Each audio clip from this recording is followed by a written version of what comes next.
Welcome to Protagonist Pub. My name is Tammy, and this is where characters gather.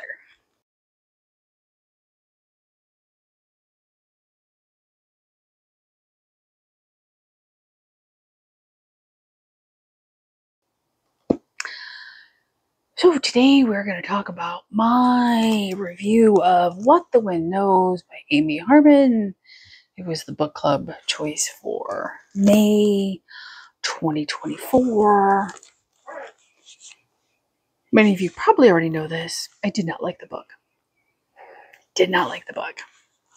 I finished it because I DNF'd April's and I couldn't, in good conscience, DNF 2 months in a row.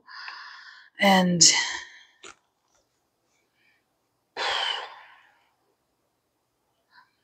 this book, y'all, this book. First of all, Amy Harmon writes beautifully. She has this very lyrical, evocative writing style that draws you in and you just want to know.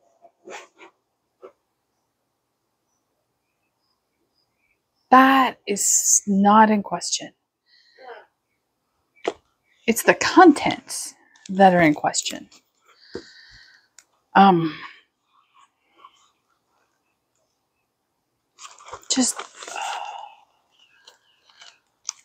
There is.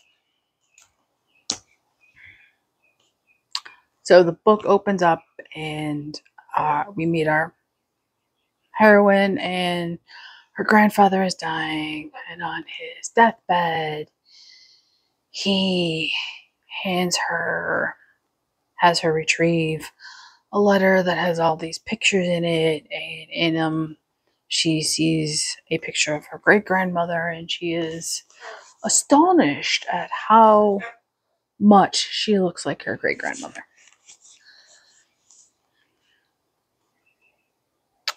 And then you see her in Ireland, and she's never been. Her grandfather would never let her go to Ireland, no matter how many times she asked. She's on a lock, and she is distributing her grandfather's ashes, and she slips through time. I will tell you, the slip through time was very well done. It was very subtle. It was very just 1 minute she's in 2001, and then the next she's not. It was so well done. Up until that point, I was great. She travels back to 1921, and then the book starts to fall apart for me.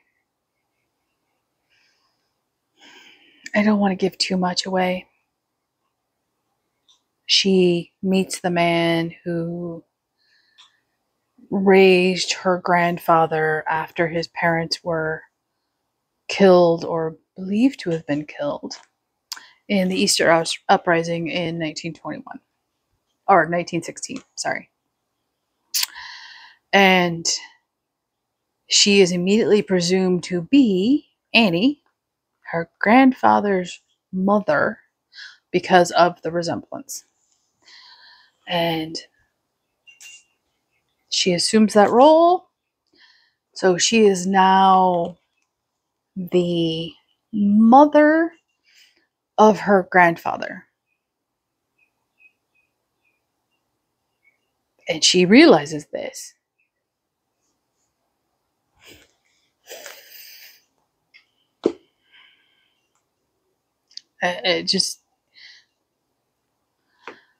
The man who's raising her grandfather is named Thomas Smith, and he is written as a physician, and he is a landowner in Ireland because he inherited from his English stepfather, so he is an Irish landowner, which makes him unique.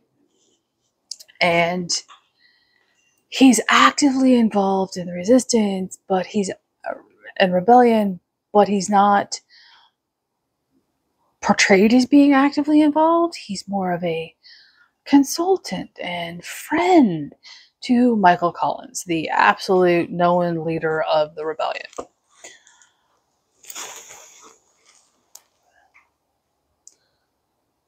All that would have been fine.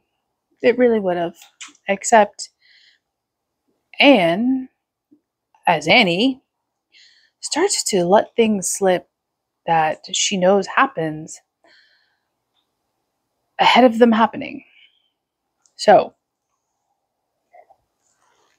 we have a 2001 time traveler knowing things about the Irish Rebellion because A, she's of Irish heritage and she's a historical fiction writer in 2001. And she seems to have absolutely no problem interfering in history.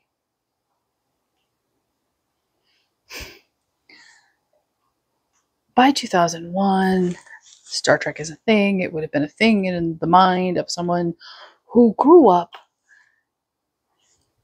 in that era.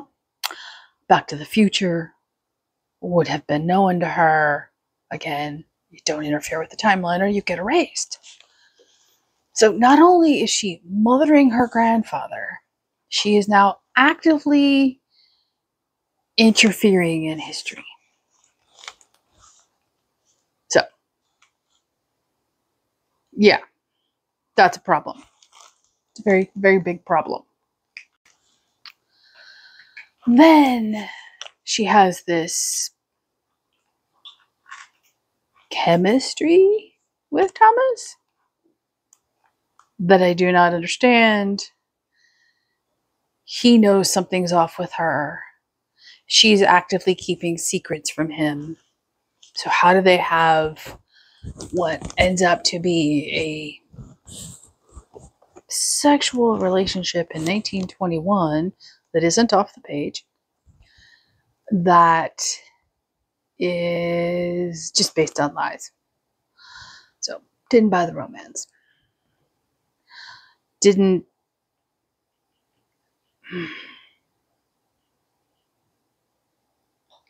there are so many problems.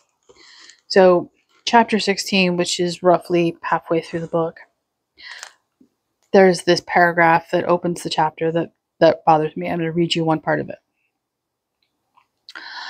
I had always loved two things above everything else, and from those two things, I had formed my identity. One identity grew from what my grandfather taught me. It was wrapped around his love for me, our love for each other, and the life we had together. My other identity was formed from my love of storytelling. I became an author, obsessed with earning money, making bestseller lists, and coming up with the next novel. I had lost one identity when I lost my grandfather, and now I had lost the other. Okay.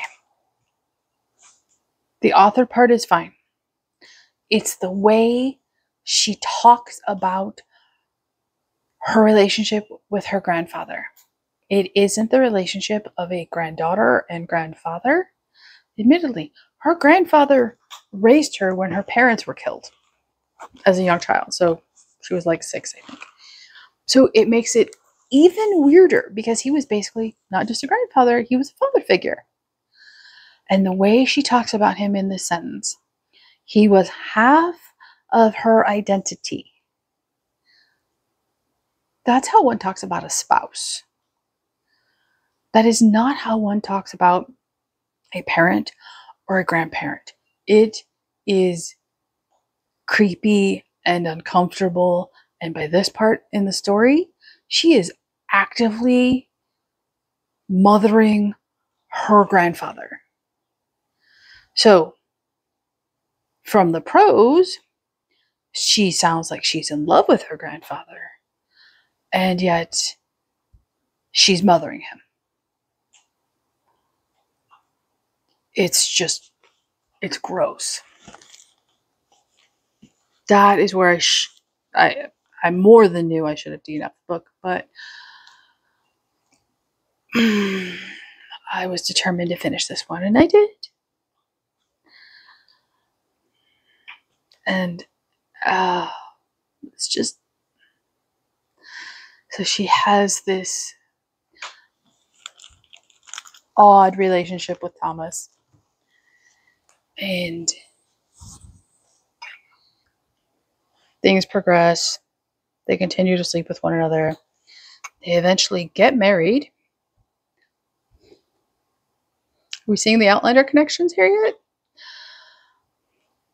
And he gets called away on an emergency that he needs to go to Dublin for, and he's very worried about her leaving him to go back to the future. And sure enough, that's what happens. And oh, by the way, she's pregnant. Oh. So she time travels back to 2001, pregnant with a man, by a man in 1921.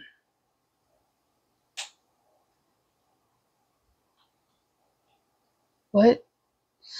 That's when I flung the book.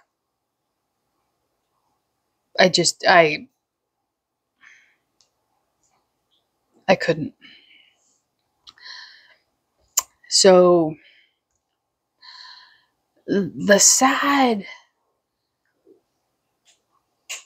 underlying disturbing current throughout the entire story is that at some point in, I'm going to guess, 1938,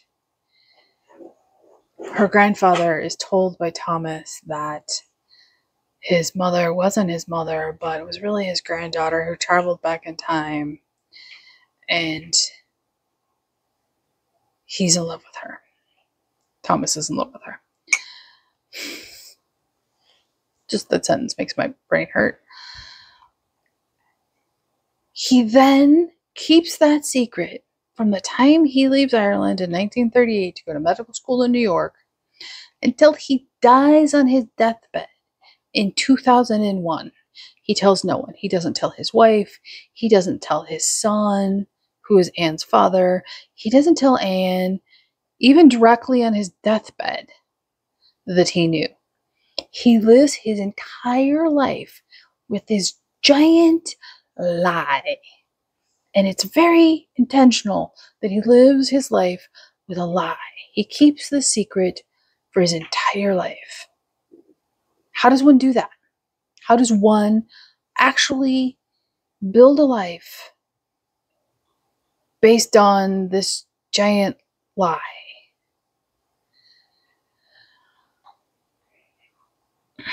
I did not enjoy this book.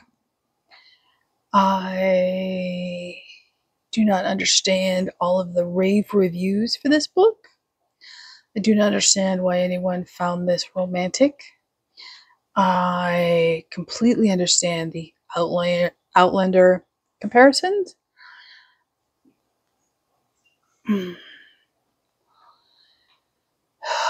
I own one other book by Amy Harmon, that is The Noble Outlaw Salt. Pictures right here. And I'm not going to read that for a while because this just really left a bad taste in my mouth. Like a really bad taste in my mouth. And I don't really know how to get rid of it, to be honest. Writing the review helped. It let me continue to read over the weekend. But I cannot read a time travel book right now. I don't even think I can pick up an Irish historical fiction right now. It was that bad. Everybody's takeaway from the book is going to be different. That was mine.